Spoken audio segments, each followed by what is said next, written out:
ಮಕ್ಕಳನ್ನ ಬಿಟ್ಟು ಗಂಡನ ಸ್ನೇಹಿತನ ಜೊತೆ ಆಂಟಿ ಎಸ್ಕೇಪ್. ಸಕ್ಕರೆನಾಡು ಮಂಡ್ಯದಲ್ಲಿ ವಿಚಿತ್ರ ಪ್ರೇಮ್ ಕಹಾನಿ.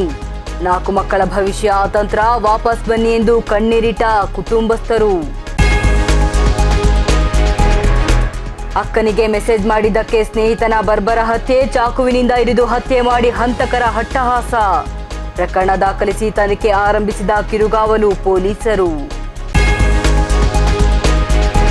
ಮೈಸೂರು ಜಯದೇವ ಆಸ್ಪತ್ರೆಯಲ್ಲಿ ಸರಣಿ ಸಾವು. ವೈದ್ಯರ ತಪ್ಪಿಲ್ಲ, ರೋಗಿಗಳ ಸ್ಥಿತಿಯೇ ಗಂಭೀರವಾಗಿತ್ತು.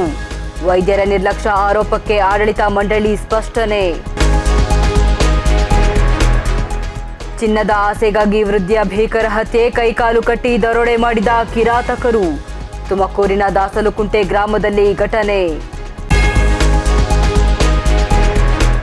ಶಾಸಕ ಜಿಎಸ್ ಪಾಟೀಲ್ಗೆ ಸಚಿವ ಸ್ಥಾನ ನೀಡುವಂತೆ ಆಗ್ರಹ. ಸಿದ್ಧಗಂಗಾ ಮಠದಿಂದ ಬೆಂಗಳೂರಿಗೆ ಬೃಹತ್ ಪಾದಯಾತ್ರೆ ಮೂಲಕ ಗಮನ ಸೆಳೆದ ಪಾಟೀಲ್ ಅಭಿಮಾನಿಗಳು.